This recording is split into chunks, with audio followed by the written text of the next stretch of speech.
ശബരിമലയിലെ ഫോട്ടോഷൂട്ട് വിവാദമായ പശ്ചാത്തലത്തിൽ ദേവസ്വം മന്ത്രി വി.എൻ. വാസവൻ മലയാളം ന്യൂസിനൊപ്പം ചേരുകയാണ്. ഹൈക്കോടതിയുടെ ഇടപെടൽ വന്നിരിക്കുകയാണ്. മനഃപൂർവ്വം അല്ലെങ്കിൽ പോലും ഫോട്ടോഷൂട്ട് അംഗീകരിക്കാൻ കഴിയില്ല എന്നുള്ളതാണ് പോലീസുകാരുടെ കാര്യത്തിൽ കോടതി പറഞ്ഞിരിക്കുന്നത്. എന്താണ് പ്രതികരണം? അത് ബഹുമാനപ്പെട്ട കോടതി പറഞ്ഞത് തന്നെയാണ് ശരി. കാരണം ആചാരാനുഷ്ഠാനങ്ങൾക്ക് വിരുദ്ധമായ ഒരു കാര്യവും ഒരു സ്ഥലത്തും നടന്നുകൂടാ.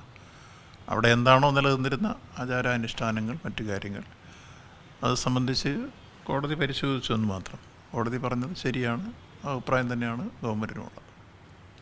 ഈ ശബരിമലയിൽ മറ്റെന്തൊക്കെ ക്രമീകരണങ്ങളാണ്? ഇനിയിപ്പോൾ മണ്ഡലപൂജ അടക്കമുള്ള കാര്യങ്ങൾ വരികയാണ്. അപ്പോൾ മറ്റെന്തൊക്കെ ക്രമീകരണങ്ങളാണ് സർക്കാർ ഏർപ്പെടുത്തിയിരിക്കുന്നത്? ഇപ്പോൾ ശബരിമലയുടെ ഇതുവരെ നടന്ന സ്ഥിതി പരിശോധിക്കുമ്പോൾ ഈ വർഷം യാതൊരു രൂപത്തിലുള്ള ബുദ്ധിമുട്ടും തീർത്ഥാടകർക്കുണ്ടാവാതെ വളരെ സുഗമമായ തീർത്ഥാടനം നടന്നുകൊണ്ടിരിക്കുകയാണ് ശബരിമലയിൽ.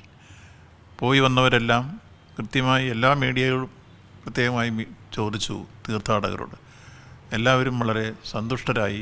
ഫലപ്രദമായി അവർക്ക് ദർശനം നടത്താൻ കഴിഞ്ഞു. അവർക്ക് ഭക്ഷണവും വെള്ളവും അതോടൊപ്പം മരുന്നുമൊക്കെ ലഭ്യമാകുന്ന സാഹചര്യമുണ്ട്. ക്യൂ നിൽക്കുന്നവർക്കെല്ലാം റിഫ്രഷ്മെൻറ്റ് ലഭിക്കുന്നുണ്ട്. വിരിവയ്ക്കാനുള്ള സൗകര്യങ്ങളെല്ലാം ഉണ്ട്. അതുപോലെ സഞ്ചാരയോഗ്യമായ പാത, ട്രാൻസ്പോർട്ടിംഗ് സൗകര്യം, ഇതെല്ലാം സൗകര്യമായിട്ടുണ്ടെന്നുള്ള കാര്യം കൃത്യമായി എല്ലാവരും വിശദീകരിച്ചു. ഇതുവരെ യാതൊരു പ്രശ്നവുമില്ലാതെയാണ് ശബരിമല തീർത്ഥാടനം ഇതുവരെ പോയിക്കൊണ്ടിരിക്കുന്നത്. അത് സംബന്ധിച്ച് എല്ലാ കേന്ദ്രങ്ങളും നല്ല അഭിപ്രായങ്ങൾ വരികയും ചെയ്തു. ഭക്തന്മാരുടെ വന്നു, വിവിധ സംഘടനകളുടെ വന്നു. അതോടെ തന്നെ പൊതുവിൽ ഈ കാര്യത്തിൽ അവിടെ ശ്രദ്ധിക്കുന്നു. ഉദ്യോഗസ്ഥ പ്രമുഖരുടെ എല്ലാ ഭാഗത്തുനിന്ന് ഉണ്ടായ പ്രതികരണം, മീഡിയയുടെ ഭാഗത്തുനിന്നും ആ പ്രതികരണം. ഇതുവരെ ആരും ഒരു ആക്ഷേപം ശബരിമല ദർശനത്തിന് ഏതെങ്കിലും തരത്തിലുള്ള ബുദ്ധിമുട്ടുണ്ടായി എന്ന് ആരും ഇതുവരെ പറഞ്ഞിട്ടില്ല. ഞങ്ങളും ആ കാര്യത്തിൽ നല്ല രൂപത്തിലുള്ള മുന്നൊരുക്കങ്ങൾ നടത്തിയതുകൊണ്ട് നടത്തിയ പരിശ്രമങ്ങൾക്കെല്ലാം നല്ല വിജയം കണ്ടു എന്നുള്ളതിൽ ഞങ്ങൾക്കും ആ കാര്യത്തിൽ സംതൃപ്തിയുണ്ട്. ഈ പോലീസുകാരുടെ ഫോട്ടോഷൂട്ടിൽ ദേവസ്വം ബോർഡും അതൃപ്തി പ്രകടിപ്പിക്കുന്നുണ്ട്. പോലീസുകാരുടെ പ്രവർത്തനം അത് പ്രശംസനീയം തന്നെയാണ് എന്നുള്ള കാര്യം കോടതി പറയുമ്പോൾ പോലും ഇവർ ഇത്തരത്തിൽ നടത്തേണ്ടിയിരുന്നില്ല എന്നുള്ളൊരു അഭിപ്രായമാണ് ഹിന്ദു സംഘടനകളടക്കം മുന്നോട്ട് വയ്ക്കുകയും ചെയ്യുന്നത്. കഴിഞ്ഞ ദിവസം രാഹുൽ ഈശ്വറിനെ പോലെയുള്ള ആളുകൾ പറയുന്നത് കേട്ടു, വിശ്വാസികളായിട്ടുള്ള പോലീസ് ഉദ്യോഗസ്ഥരെ അവിടെ ഡ്യൂട്ടിക്ക് നിയോഗിക്കാൻ സർക്കാർ പ്രത്യേക താല്പര്യമെടുക്കണം. അങ്ങനെ എന്തെങ്കിലും നടത്താൻ കഴിയുമോ? ഇല്ല, അവിടെ വിശ്വാസികളും അവിശ്വാസികളും നോക്കിയല്ല പോലീസ് സേവന തൽപരരായിട്ടുള്ള പോലീസുകാരെ പോലീസ് ഡിപ്പാർട്ട്മെൻറ്റിൽ മുൻപരിചയമുള്ളവരെ ഉൾപ്പെടെയാണ് ഈ പ്രാവശ്യം നിയോഗിച്ചത്. അതുകൊണ്ട് തന്നെ മുമ്പ് 65 പേർ കയറിയിരുന്ന സ്ഥാനത്ത് 85 പേർ ഒരു മിനിറ്റിൽ കയറുന്ന സാഹചര്യം വന്നത് പോലീസിൻ്റെ നല്ല സേവനം, നല്ല രൂപത്തിലുള്ള അവരുടെ സഹിഷ്ണുതയോടുകൂടിയ ഇടപെടൽ തന്നെയാണ്. അവർ നല്ല ത്യാഗമനോഭാവത്തോടെ, അർപ്പണ മനോഭാവത്തോടെ, സേവന ദൃഷ്ടിയോടെ പോലീസ് അവിടെ നന്നായി ആക്ട് ചെയ്യുന്നുണ്ട്. അതുകൊണ്ട് തന്നെ ഒരു പ്രശ്നവും ആർക്കും ഉണ്ടാകാതെ മുന്നോട്ട് പോവുകയാണ്. പക്ഷേ എന്ന് വിചാരിച്ച് ആചാരവിരുദ്ധമായിട്ടൊരു കാര്യം ആരും ചെയ്തുകൂടാ. അത് നേരത്തെ ബഹുമാനപ്പെട്ട കോടതി പറഞ്ഞത് പൂർണ്ണമായി യോജിക്കുകയാണ്. ഇപ്പോൾ തന്നെ ശബരിമലയിൽ നല്ല തിരക്കുണ്ട്. അപ്പോൾ വരും ദിവസങ്ങളിലെ ക്രമീകരണം എങ്ങനെയായിരിക്കും? പ്രത്യേകിച്ച് ഈ സ്പോട്ട് ബുക്കിങ്ങിൻ്റെ കാര്യത്തിലും നിലവിലുള്ള തൽസ്ഥിതി തന്നെ ആയിരിക്കുമോ? റിയൽ ടൈം ഓൺലൈൻ ബുക്കിങ്ങിൻ്റെ കാര്യത്തിൽ പ്രത്യേകിച്ച്, അതല്ലെങ്കിൽ വെർച്വൽ ക്യൂവിൻ്റെ കാര്യത്തിൽ ഇപ്പോഴുള്ള നിലവിലുള്ള തൽസ്ഥിതി തന്നെ ആയിരിക്കുമോ തുടരുക? കൂടുതലായിട്ടുള്ള ഭക്തരെ ഏതെങ്കിലും വിധേന എത്തിക്കഴിഞ്ഞാൽ പ്രവേശിപ്പിക്കാനുള്ള ഒരു സൗകര്യം ഒരുക്കും? ഒരു ഭക്തനും ശബരിമല ദർശനത്തിന് വന്നിട്ട് തിരിച്ചു പോകേണ്ടി വരില്ല. അതാണ് ഗവൺമെൻറ് നയവും, അതുതന്നെയാണ് ദേവസ്വം ബോർഡ് നയവും. അതാണ് ഇപ്പോൾ നടപ്പാക്കിക്കൊണ്ടിരിക്കുന്നത്. ഇതുവരെ നമ്മൾ 80,000 നേരത്തെ തീരുമാനിച്ചിരുന്നെങ്കിലും 1-2 ദിവസം 80,000-ന് മുകളിൽ വന്നതുകൊണ്ട് ആ വന്നവർക്ക് ഒരാൾക്ക് പോലും തിരിച്ചു പോകേണ്ടി വന്നില്ല. അവർക്ക് സ്പോട്ട് ബുക്കിങ്ങിലൂടെ കാണാനുള്ള സൗകര്യം ഒരുക്കി കൊടുത്തു. അതിൻ്റെ അർത്ഥം ഞങ്ങൾ നിയമസഭയിലും പുറത്തും ബഹുമാനപ്പെട്ട മുഖ്യമന്ത്രി, അതുപോലെ ദേവസ്വം മന്ത്രി എന്നുള്ള നിലയ്ക്ക് ഞങ്ങൾ പറഞ്ഞത്, അതേപോലെ തന്നെ ബോർഡ് എല്ലാവരും പറഞ്ഞിരുന്നത്, അവിടെ എത്തിച്ചേരുന്ന ഒരു ഭക്തനും പുറത്തേക്ക് ദർശനം കൂടാതെ പുറത്ത് പോകേണ്ടി വരില്ല. എല്ലാവർക്കും ദർശനം ഉറപ്പാക്കുന്നു. അതുകൊണ്ട് നേരത്തെ നിശ്ചയിച്ച 80,000-ന് മുകളിൽ വന്നിട്ടുള്ള ഭക്തർക്കും വളരെ സുഗമമായി ദർശനം നടത്തി പോകാനുള്ള സൗകര്യം അവിടെ ലഭിച്ചു എന്ന് അവർ തന്നെ പറയുന്ന എത്രയോ തലത്തിലുള്ള വീഡിയോയോട് സംസാരിച്ച ആ സംഭാഷണമൊക്കെ പുറത്തു വന്നു കഴിഞ്ഞിരിക്കുന്നു. അതുകൊണ്ട് ആ കാര്യത്തിൽ ഒരു ആശങ്കയും ആർക്കും വേണ്ട. എല്ലാവർക്കും ദർശനം ഉറപ്പാക്കും. ആ 80,000 നേരത്തെ തീരുമാനിച്ചതിനകത്ത് ഇപ്പോൾ സ്പോട്ട് ബുക്കിംഗ് കൂടെ വന്നിട്ടുണ്ട്. ആ സ്പോട്ട് ബുക്കിംഗ് കൊടുത്തുകൊണ്ട് തന്നെ ചില ദിവസം 10,000-ന് മുകളിൽ സ്പോട്ട് ബുക്കിംഗ് വന്നതുകൊണ്ട് അപ്പോൾ ക്രമീകരിച്ചതിൽ കൂടുതൽ വന്നാലും ഒരാളെ നിരാശരാക്കി മറക്കപ്പെടില്ല. കഴിഞ്ഞ വർഷം ഈ പോലീസിൻ്റെ തിരക്ക് നിയന്ത്രിക്കുന്നതുമായി ബന്ധപ്പെട്ടൊക്കെ തന്നെയും സർക്കാർ പഴികൾ കണ്ടൊരു സാഹചര്യമുണ്ടായി. പക്ഷേ ഇക്കുറി അങ്ങനെ ഒരു പ്രശ്നങ്ങളുമില്ലാതെ സുഗമമായിട്ടുള്ള രീതിയിൽ തീർത്ഥാടനം മുന്നോട്ട് പോവുകയാണ്. കൃത്യമായ പോലീസ് സംവിധാനം അവിടെയുണ്ട്. 18-ാം പടിയിലാണെങ്കിലും മേലെ തിരുമുറ്റത്താണെങ്കിലും ഫ്ലൈ ഓവറിലാണെങ്കിലും അനുബന്ധ ഇടവേളകളിൽ അയ്യപ്പഭക്തരെ കടത്തിവിടുകയും ഒക്കെ തന്നെയും ചെയ്യുന്നുണ്ട്. സർക്കാർ സ്വീകരിച്ച ക്രമീകരണങ്ങളിലെ ഒരു വിജയം തന്നെയാണ്. നിശ്ചയമായും സർക്കാർ ജൂലൈ മാസത്തിൽ തന്നെ ശബരിമലയുടെ തീർത്ഥാടനവുമായി ബന്ധപ്പെട്ട മുന്നൊരുക്കങ്ങൾ ആരംഭിച്ചു. സംസ്ഥാനത്ത് കേന്ദ്രീകരിച്ച് തന്നെ ഏതാണ്ട് 6 മീറ്റിങ്ങുകൾ നടന്നു. അത് 2 മീറ്റിങ്ങിൽ ബഹുമാനപ്പെട്ട മുഖ്യമന്ത്രി തന്നെ പങ്കെടുത്തു. ഇതുകൂടാതെ ഞങ്ങൾ വേറെ നടത്തിയിരുന്നു. ഇതിന് പുറമെ എല്ലാ ഇടത്താവളങ്ങളിലും ഞങ്ങൾ നേരിട്ട് പോയി അതിന് വേണ്ട വിധത്തിലുള്ള മുന്നൊരുക്കങ്ങൾ നടത്തിയിരുന്നു. ശബരിമലയിൽ ഇപ്പോൾ 20,000 സ്ക്വയർ ഫീറ്റുള്ള ജർമ്മൻ പന്തൽ തീർത്തത് പമ്പയിൽ 3,000 തീർത്ഥാടകർക്ക് വിരിവയ്ക്കാനുള്ള സൗകര്യം ഉണ്ടായി. 17,000 സ്ക്വയർ ഫീറ്റിൽ നിലയ്ക്കൽ ജർമ്മൻ പന്തൽ തീർത്ത് അവിടെ വിരിവയ്ക്കാനുള്ള സൗകര്യം ഉണ്ടായി.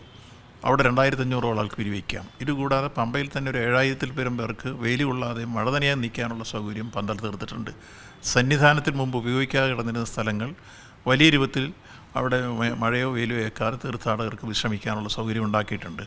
ഇതിനു പുറമെ ക്യൂവിൽ നിൽക്കുന്ന എല്ലാ തീർത്ഥാടകർക്കും ലഘുഭക്ഷണങ്ങൾ, അത് ചുക്ക് കാപ്പി, ബിസ്ക്കറ്റ് ഇതെല്ലാം കൊടുക്കുന്ന സംവിധാനങ്ങൾ ഏർപ്പാട്. അതെല്ലാം അവർ വരുന്നവരെ സംബന്ധിച്ചോളം വളരെ സന്തുഷ്ടരായി മാറാനിട വന്ന പുതിയ സാഹചര്യങ്ങളാണ്. ഒന്ന്, അവർക്ക് മഴ നേരെ വെയിൽ കൊള്ളാതെ നിൽക്കാൻ സൗകര്യമുണ്ടായി. സുഗമമായി അവർക്ക് ദർശനത്തിനുള്ള സൗകര്യമുണ്ടായി.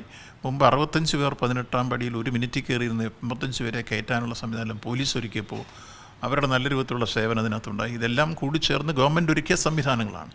അപ്പോൾ ഗവൺമെൻറ് ആ രൂപത്തിലുള്ള ഇടപെടലും കാലകൂട്ടിയുള്ള മുന്നൊരുക്കങ്ങളും ഫലപ്രദമായി ഈ മണ്ഡലകാലവും അവരവർക്ക് കാലഘട്ടവും മാറാൻ സഹായകരമായി മാറി എന്നുള്ളതിൻ്റെ സ്ഥിതിയാണ് നിങ്ങളിപ്പോൾ സൂചിപ്പിച്ച തീർത്ഥാടകർ സംതൃപ്തിയായി വന്നു പോകുന്ന സാഹചര്യം സംജാതമായി.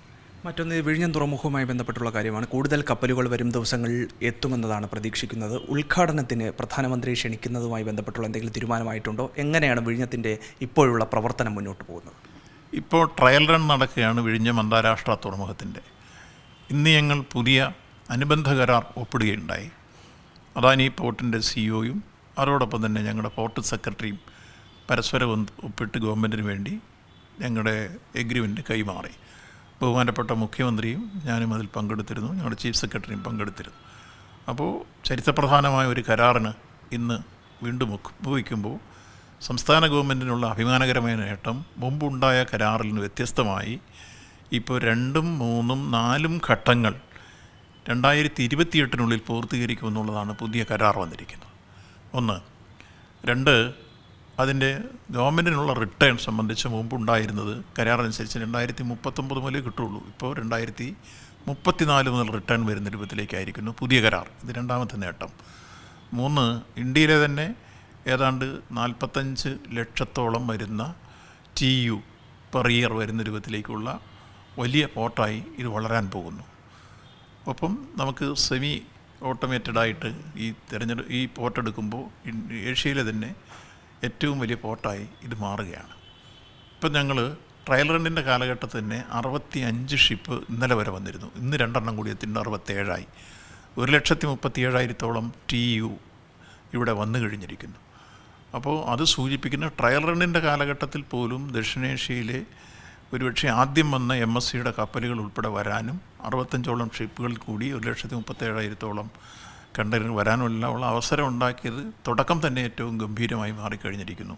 ഇനി അതിൻ്റെ ഉദ്ഘാടനവുമായി ബന്ധപ്പെട്ട പ്രശ്നങ്ങൾ ഞങ്ങൾ വീണ്ടും വിസിലിൻ്റെ ബോർഡ് കൂടി അദാനിയായി ഡിസ്കസ് ചെയ്ത് നമ്മളെടുക്കുന്ന തീരുമാനത്തിൻ്റെ അടിസ്ഥാനത്തിൽ ആരെ വിളിക്കണം, എങ്ങനെ നടക്കണം എന്നത് സംബന്ധിച്ച് പ്ലാൻ ചെയ്യും. അത് കഴിയുമ്പോൾ മീഡിയയോട് പറയാം. മറ്റൊന്ന്, ഈ സർക്കാർ ജീവനക്കാർ സാമൂഹ്യ സുരക്ഷാ പെൻഷൻ കൈപ്പറ്റുന്നതുമായി ബന്ധപ്പെട്ടുള്ള വിവരം കഴിഞ്ഞ ദിവസം പുറത്തു വന്നിരുന്നു. ധനവകുപ്പിൻ്റെ നിർദ്ദേശാനുസരണം കേരള ഇൻഫർമേഷൻ മിഷൻ നടത്തിയ പരിശോധനയിലാണ് അതുമായി ബന്ധപ്പെട്ടുള്ള വിവരങ്ങൾ പുറത്തു വരികയും ചെയ്തത്. വിവിധ വകുപ്പുകളിൽ നിന്നുള്ള ഉദ്യോഗസ്ഥർ 1458 ഉദ്യോഗസ്ഥരുണ്ടെന്നുള്ളതാണ് നിലവിലത്തെ സർക്കാർ കണക്കൂട്ടൽ.